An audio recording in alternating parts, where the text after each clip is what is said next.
Q&A about Repelita. Jadi di sini kita jelas membahas Repelita ya. Oke, selamat datang di Oseng Sejarawi Alpun dan Sae.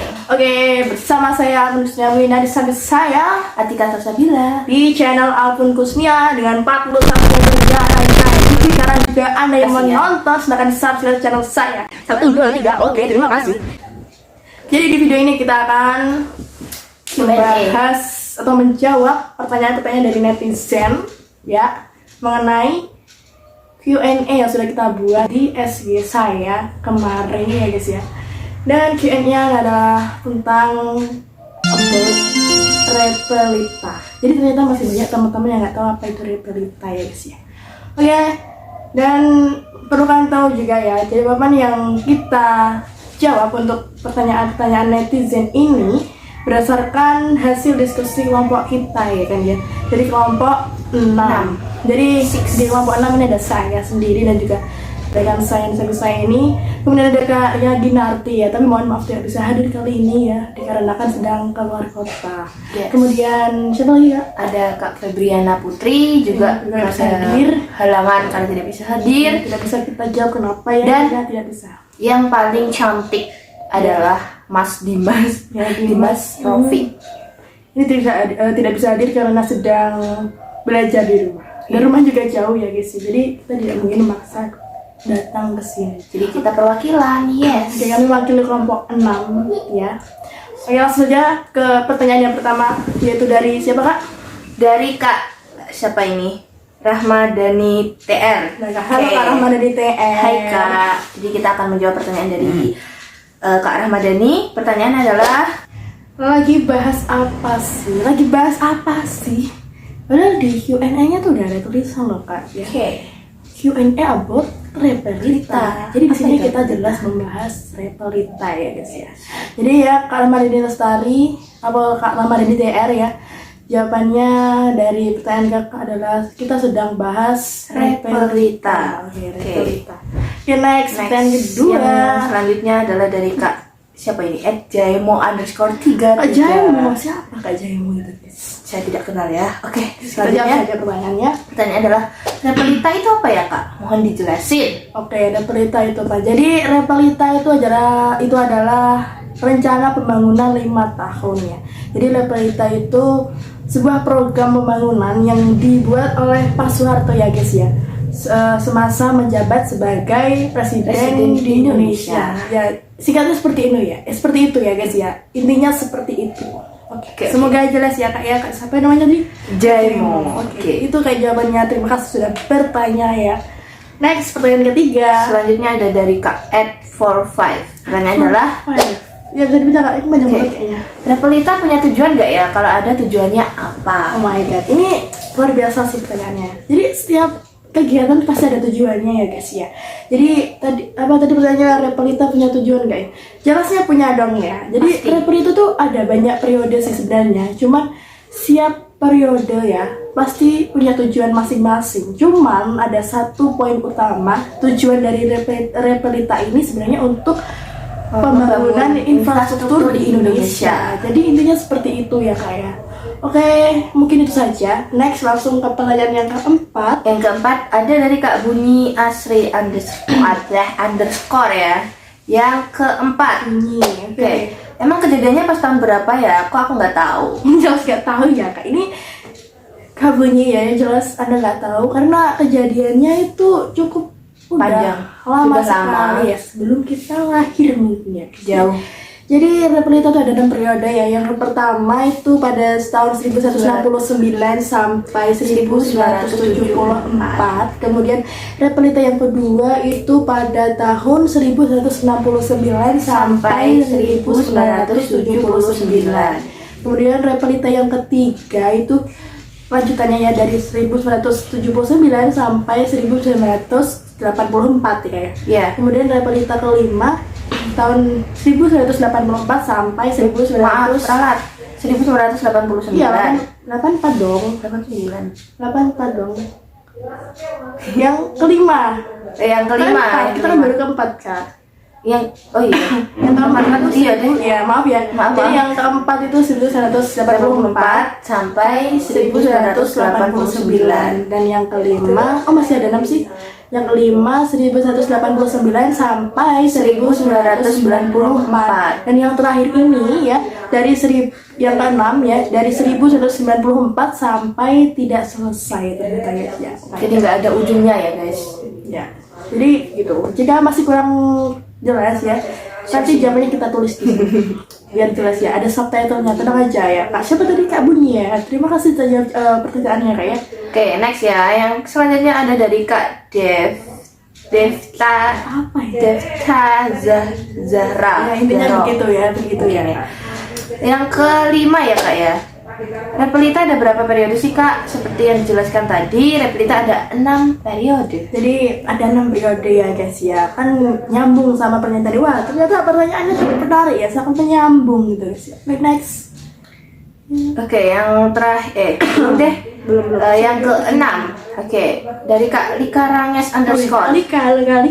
Hai Kak, oke yang selanjutnya setiap periode Repelita ada kejadian apa aja? Wah, ini cukup panjang sih tentunya jawabannya. Oke, silakan jawab Kak.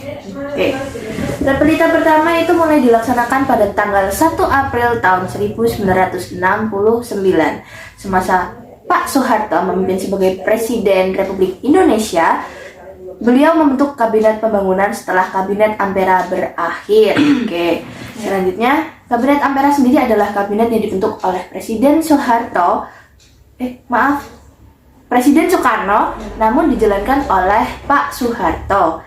Program kerja yang dicanangkan Kabinet Ampera disebut Catur Karya Kabinet Ampera. Selanjutnya ada juga nih tujuan dari Repelita yang pertama. Jelaskan tujuannya guys ya. Oke, tujuannya itu apa sih Kak? Repelita pertama memiliki tujuan untuk meningkatkan taraf hidup masyarakat dan sekaligus meletakkan dasar-dasar bagi pembangunan dalam tahap-tahap berikutnya.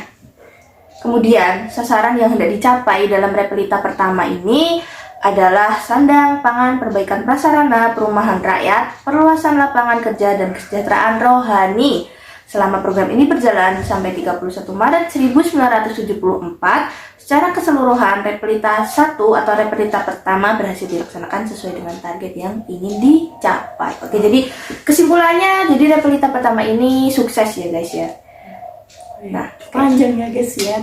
Oke, next yang kedua. Repelita kedua dimulai tanggal 1 April tahun 1974. Target utama yang ingin dicapai dalam Repelita kedua adalah tersedianya pangan dan sandang yang serba cukup dengan mutu yang bertambah baik dan terbeli oleh masyarakat umum. Itu jadi kayak ada kaitannya sama Repelita pertama, cuma Ada sambungannya. ya, cuma Repelita yang kedua ini meningkatkan mutunya ya guys ya. Oke. Tersedianya bahan-bahan perumahan dan fasilitas-fasilitas lain yang diperlukan, terutama untuk kepentingan rakyat. Banyak keadaan prasarana yang makin meluas dan sempurna, keadaan kesejahteraan rakyat yang lebih baik dan lebih merata. Meluasnya kesempatan kerja guna mencapai sasaran-sasaran tersebut, produksi sektor pertanian harus meningkat sekitar 4,6% setahun.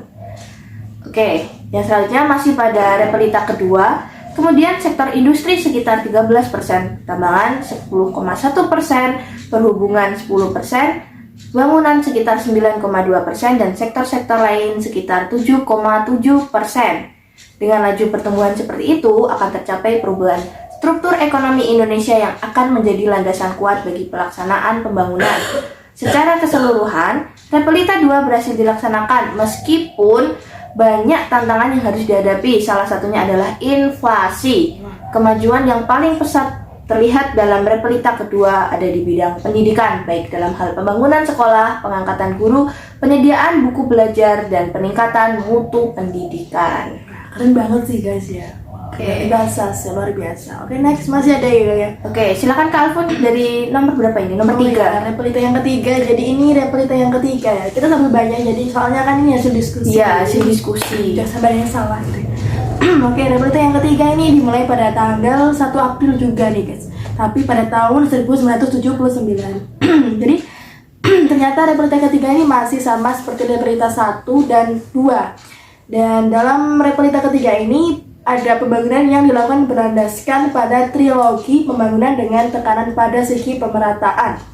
Asas pemerataan ini dituangkan dalam 8 jalur pemerataan, yaitu pemerataan pemenuhan kebutuhan pokok rakyat banyak, khususnya pangan, sadang dan perumahan, pemerataan kesempatan, memperoleh pendidikan dan pelayanan kesehatan pemerataan, dan pemerataan pembagian pendapatan, pemerataan kesempatan kerja, pemerataan kesempatan berusaha, pemerataan kesempatan berpartisipasi dalam pembangunan khususnya bagi generasi muda dan kaum perempuan, guys.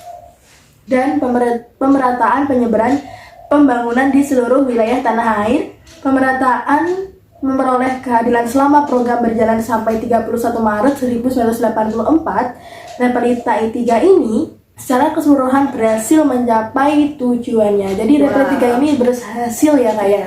Dan ternyata kebanyakan itu pemerataan terus ya guys ya.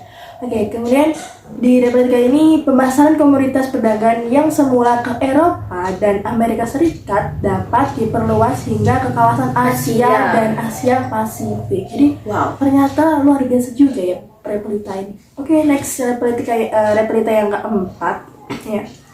Pada Repelita keempat ini Presiden Soeharto berfokus pada sektor pertanian untuk menetapkan swasembada dengan pangan, peningkatan industri yang dapat menghasilkan mesin sendiri. Jadi biar lebih lebih naik ya, lebih teknologinya lebih modern ternyata. Guna menunjang pembangunan industri. Maka disusunlah Standar Industri Indonesia atau biasa disingkat SII sebagai sarana perlindungan konsumen serta peningkatan efisiensi industri.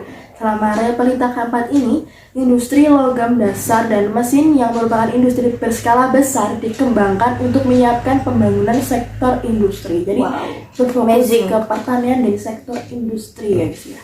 Oke, next yang Repelita kelima ya kak. Mungkin kita gantian lagi ya guys ya. Silahkan dibaca kak. Oke, yang selanjutnya adalah Repelita kelima.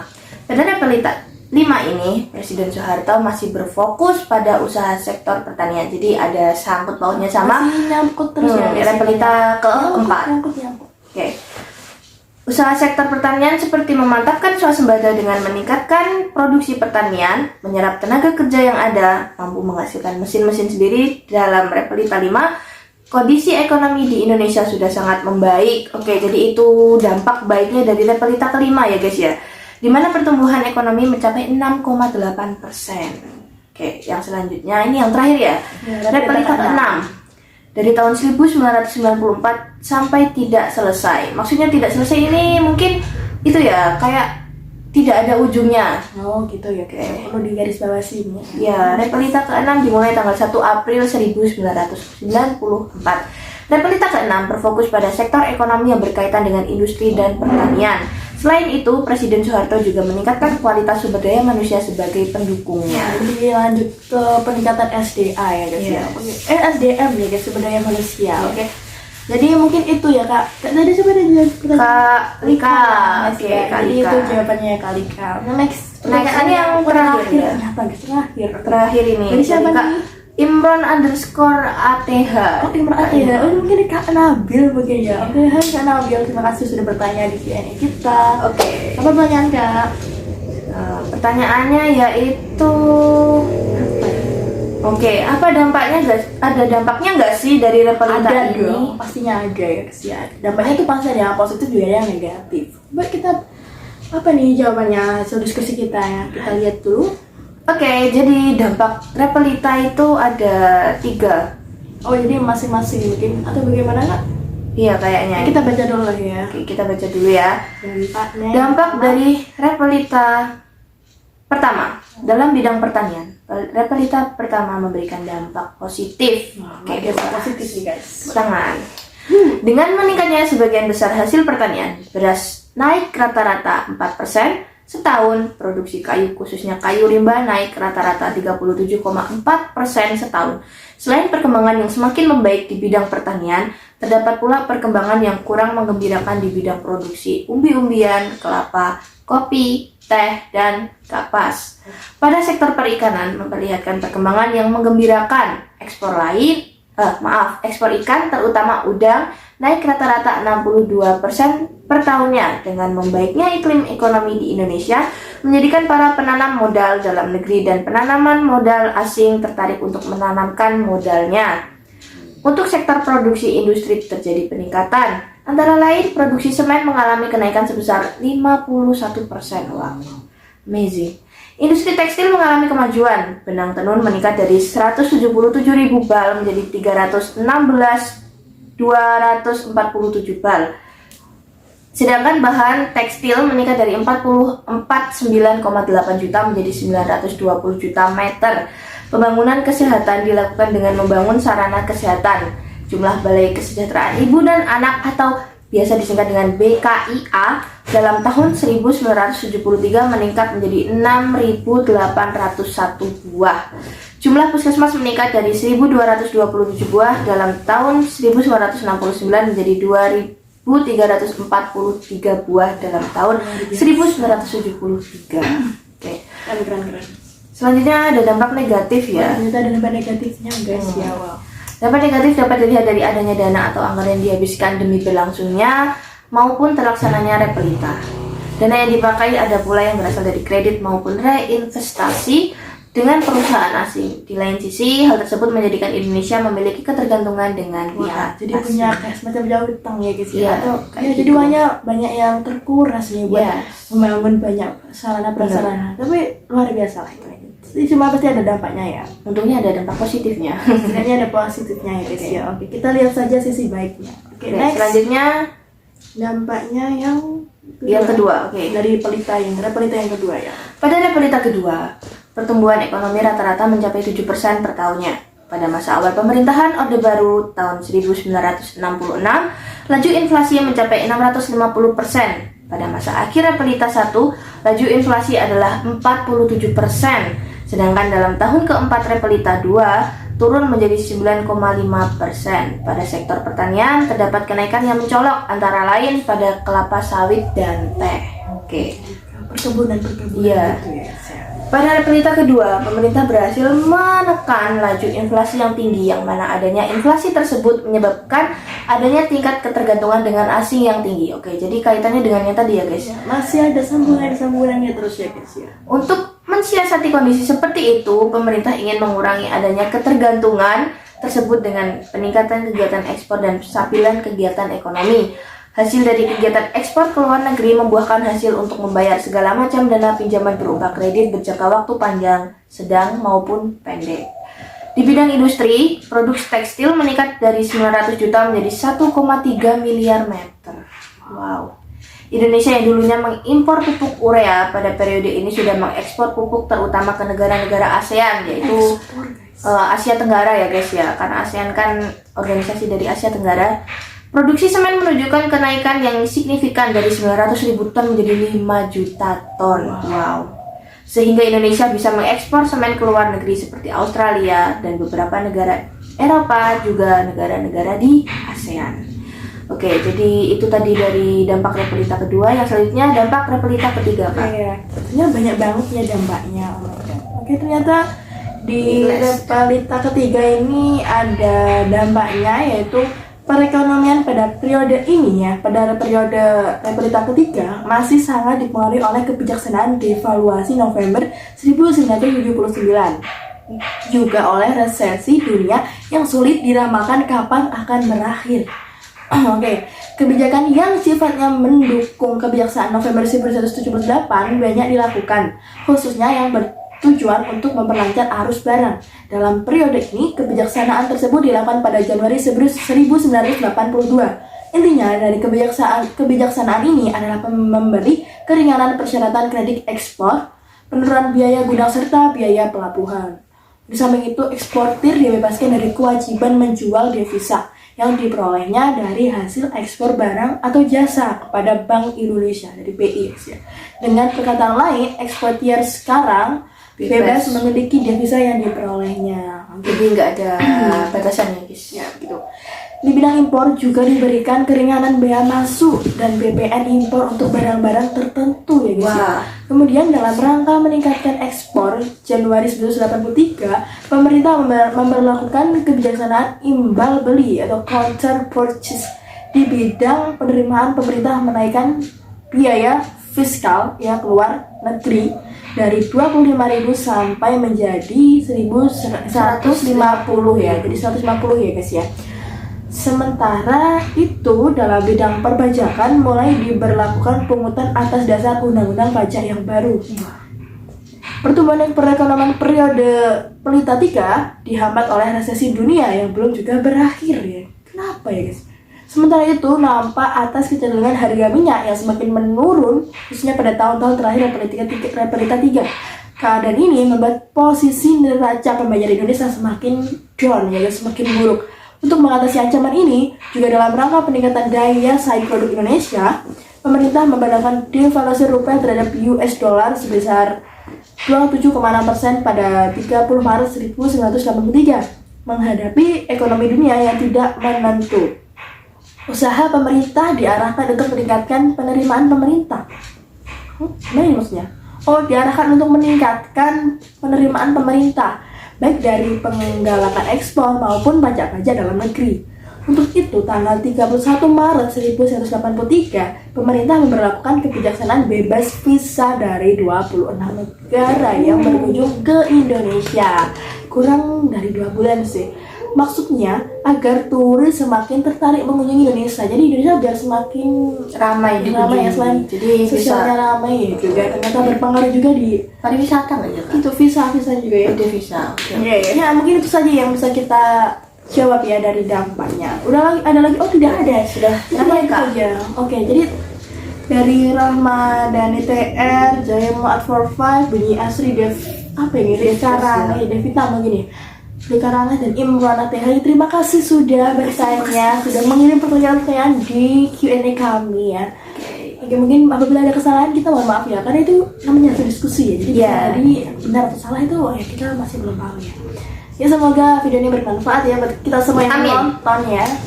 Ya terima kasih. Mungkin itu saja sudah cukup ya Kak ya. Sampai jumpa di video selanjutnya. Bye. Subscribe guys.